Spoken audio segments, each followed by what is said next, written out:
changes any fortunes for Seattle, but considering the numbers, 55 million guaranteed, 3 years, 100 million, I can live with that. That's a number where you certainly can put pieces around it. They already have Jackson Smith and Jigma, pretty good running game, Kenneth Walker. So I think that's fine. I've said all along that I would not give big money. If I were another team, I would not give big money to Sam Darnold. They didn't give, relatively speaking, big money to him, but it's enough to keep him happy. It's kind of like the Baker Mayfield situation. Right. Baker had the one good year in Tampa Bay, and they rewarded him with a similar contract. So I'm fine with it because of the numbers, Nick. I'll be interested. If he has a great year this year, then I'll really be impressed, and I'll start giving him some props. He was great last year, but I thought he was in a great situation. He won't have that benefit this year, so it'll be interesting to see. Yeah, and it is almost identical to the Baker deal, but it comes a year after the Baker deal. So when you kind of adjust for the NFL salary cap inflation, it is in the current market a better bargain than the Baker deal, which it should be because he's not as good of a quarterback as Baker Mayfield, and I don't think he's as good of a quarterback as Geno Smith. So I know he had a better year last year than Geno Smith. Seattle, this is a little puzzling to me. I think they pretty clearly just got worse at quarterback. Now, I know they got a second-round pick in the moving off Geno Smith's, and that is valuable. But it feels to me like this is a mistake teams make a little too often, which is falling in love with a guy who had a great game against you. The last great Sam Darnold moment, maybe the greatest Sam Darnold moment of his career, was the game against Seattle. That was where he made the best throw of his career. That was when he kind of thrusted himself into the edges of the MVP conversation. And so it feels to me like, and I understand the new offensive coordinator there, Clint Kubiak, they feel like he is going to, that Darnold maybe can run his scheme well, is I guess what I've read. I just think Geno Smith obviously has a much better body of work. I think he's a better player. He also, both of them have only been in one career playoff game. They both lost, but Geno in his playoff game at least acquitted himself fine, and he was clearly at a massive disadvantage playing the number one defense in the league, San Francisco, a few years ago, and that wasn't the case for Darnold. So I don't understand Seattle's rationale here. I understand why Vegas wanted Geno because Pete Carroll's there. When I saw that Seattle was moving on from Lockett, moving on from Metcalf, moving on from Geno, I said, oh, okay, they're doing a kind of a quick turnaround rebuild, maybe looking quarterback in the draft or maybe looking bridge guy. This isn't really a bridge contract, so this is a little puzzling to me, KW. It's not puzzling at all. You're getting an awesome quarterback for a huge discount. It's that simple. Sam Darnold is better than Baker Mayfield and Geno Smith. He just is. Sam Darnold is so much better than people give him credit for. They just want to pretend like the success that he had with Minnesota is just easy peasy. And if he doesn't repeat it somehow, it's on him, or that he has to show that he can be great with bad teams. And it's just like, first off, show me where any of these other quarterbacks have done that. Show me where Dak has done that. Show me where Geno has done that. Show me where Baker has done. Like you can't. You just can't. And so you can put Sam's body of work up against any of their body of work, and now you're getting him for a 3-year, $100 million deal when quarterbacks are going to be signing $65 million contracts. So yeah, this is pretty epic. So this is the perfect situation for Seattle because now they still will continue to have money to spend over these next few years.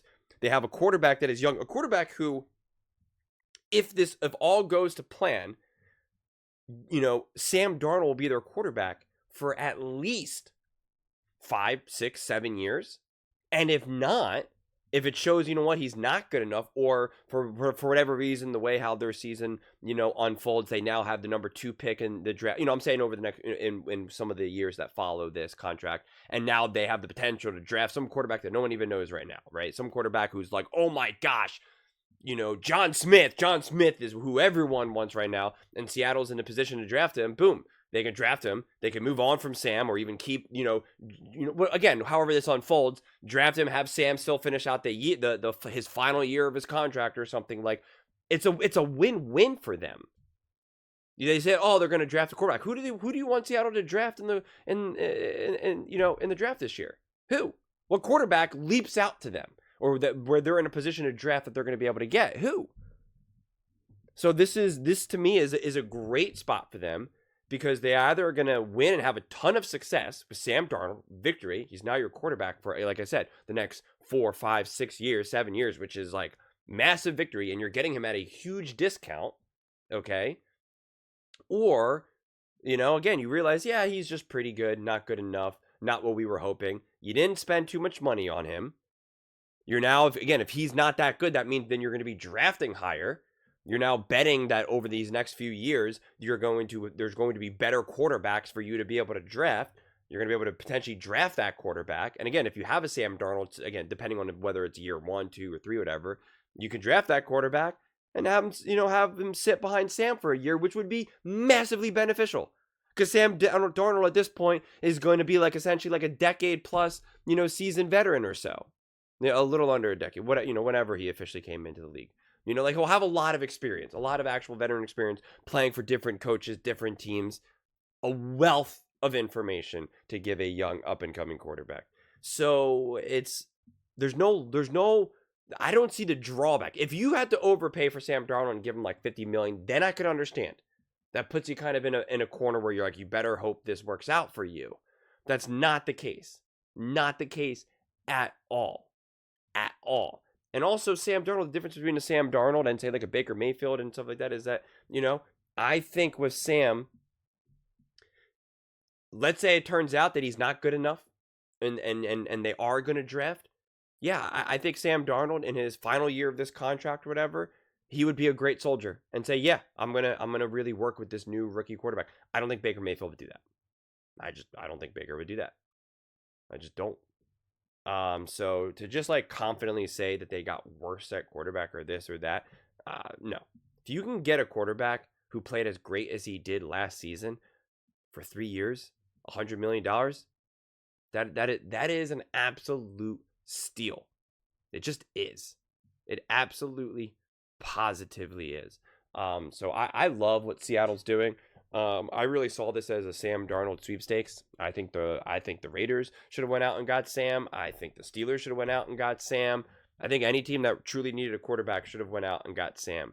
And I just think also what they're doing from a offensive coaching standpoint is going to be really fascinating with Sam. The question is some of the personnel for this team, obviously moving on from some pieces, but I also think that Sam Darnold just works in Seattle because I think his personality, his energy, and I think the fans will really be able to get behind a Sam Darnold, and I think Sam Darnold will feel very much comfortable in Seattle. So I think this is actually a really, really great move. Like I said, even if it fails, it still benefits Seattle. So under that logic, since there's no other quarterbacks to get after, right? What are you going to get? Aaron Rodgers? No. What are you going to draft, Jonathan Worthington, and hope that he's going to be a great quarterback for the next 10 years? Best of luck there, So we'll see. We will see. But those are just my thoughts. I'd absolutely love to hear yours. What do you guys all think about the Seattle Seahawks agreeing to a 3-year, $100 million deal with Sam Darnold? Seattle Seahawks fans, I'd love to hear from you especially. Are you excited about this? Does this motivate you? Are you frustrated by this? What are your thoughts? I honestly have no idea from a Seattle Seahawks perspective. I know that fan base was divided. Half of them were ready to move on from Geno. The other half were not. They were really, high on Geno. So curious to see how they feel about Sam Darnold. Truly have no idea. So would love to hear your thoughts. Let me know in the comments below.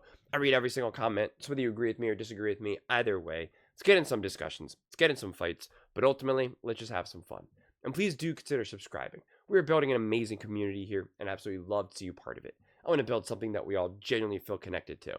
Something that we're really excited to be part of. I think we're well on our way to doing it. Please don't forget to give this video a thumbs up, as it really does help the visibility and the algorithm. Thank you so much. See you next time.